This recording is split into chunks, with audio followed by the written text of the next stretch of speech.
Hey, today is June 23rd. Welcome on into Daily Cards Live here on ClaibsOnline.com. I'm Joe Roderick. He's the traveling man, Bob Ramsey. Rammer, where are you headed? Headed to Louisiana, Natchitoches, Louisiana. Going down, dear friend is being inducted into the Louisiana Sports Hall of Fame. So I'm going to be there for that.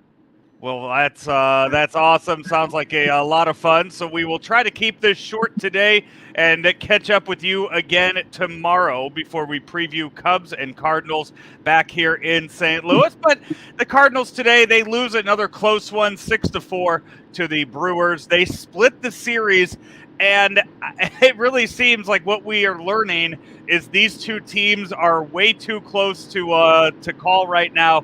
And you know what? I'd like to see maybe a postseason matchup between these two teams. Yeah, I think a few other teams would have to cooperate for that to happen, but they're really close. The Cardinals have a little bit better offense. The Brewers have a little better pitching. And if both teams got healthy, I think the Cardinals' offense would be a little bit more better. And I think the Brewers their pitching would be a little more better. So it's going to be interesting the whole rest of the season between the two, no doubt about it.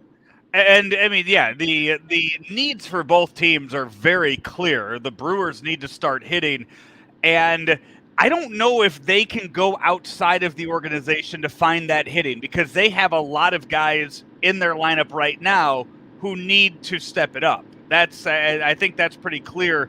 I don't know what upgrades they make and who ends up getting the short end there. Whereas the Cardinals, you know what? They probably need to go find some new arms. And I think that was kind of clear again today. Drew Verhagen comes in. He gives up another run late in the game. He has just not been great pitching here the last few weeks.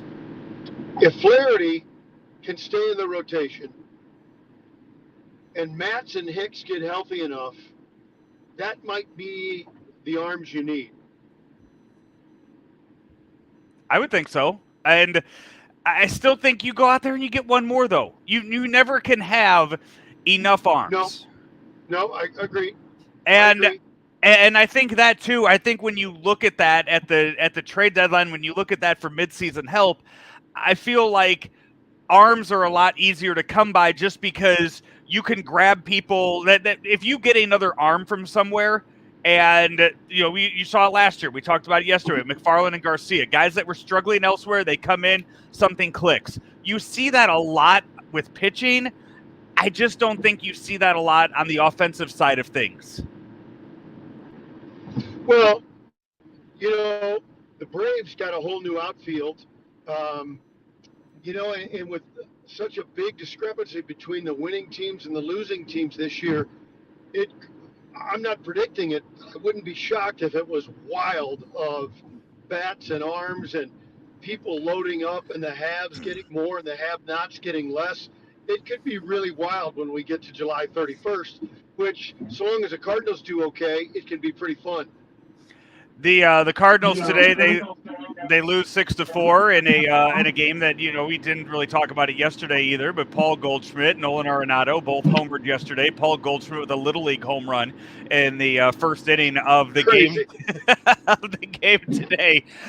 One thing though, I texted you about this earlier, that I thought we didn't do a pregame show, so we didn't talk about the lineup ahead of time. But you saw Nolan Gorman batting second today, Brendan Donovan batting fifth. It seemed like Ali Marmol had kind of fallen into a nice routine of Donovan second, Gorman fifth.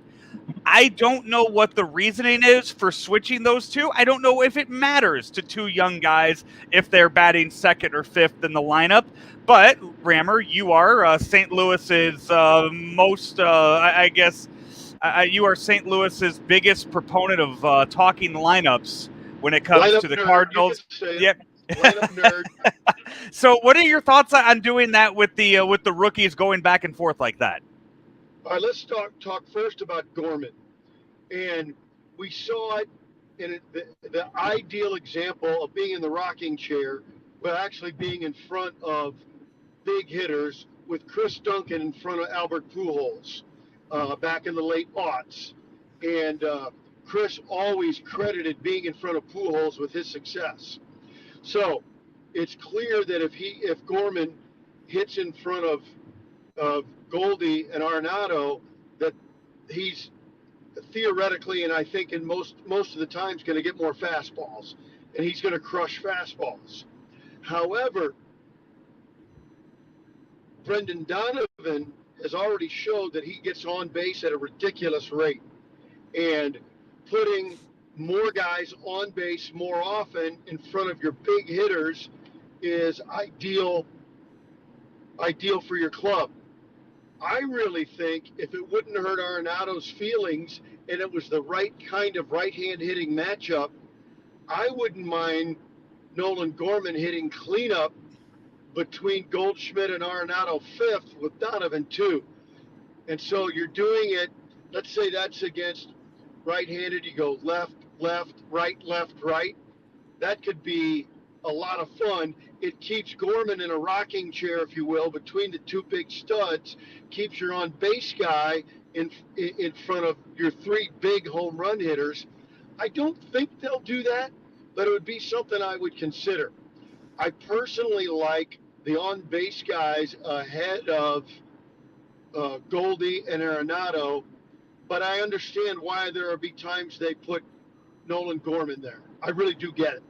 You know what's really, I mean, I don't know if we're a week away or not from Tyler O'Neill coming back to the lineup, but if he keeps hitting the way that he was hitting before he went on the injured list, that kind of adds a whole different element to what you're talking about with this with this lineup construction, because that's a guy that hit third for you the entire second half of the year last year between Goldschmidt and Arenado, and now you're trying to figure out where you're putting that power hitting lefty into the middle of it. Yeah, I think what you do is you just break up those guys, unless you're facing a left-handed starter like Lauer, somebody like that. Then you could stack your right-handed guys, and then put Gorman and Carlson. Of course, if it's a lefty, you probably have Carlson too, and then maybe split up Gorman and Donovan. Maybe have Donovan 9. I know this, that statistical analysis tells us that you have your worst hitter hitting last. It doesn't matter that the lineup turns over, but it's just one of my things. I like a second leadoff guy there. I realize the metrics don't back it up. I just like it. So if that were the situation and you had Bader or Carlson or Donovan hitting 9 against lefties, I think that'd be pretty good. What we're saying though is there is enough variability and variety and opportunity and options for Ollie when everybody's playing and healthy, that based on matchups and all the things that go with that, not just righty lefty, but strengths, your strengths against a given pitcher's strengths, you can really get deep into the weeds and know that you can have a lineup construct that'll work for that.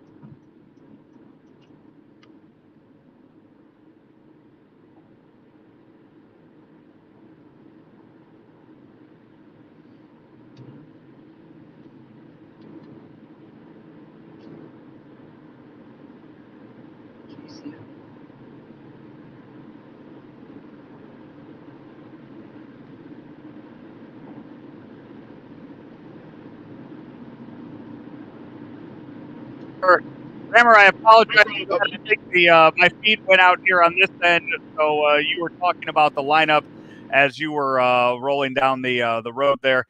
But we wrap up today's show. As I mentioned beforehand, you had 2 good outings today out of Junior Fernandez and also out of Zach Thompson, once again in another outing for him.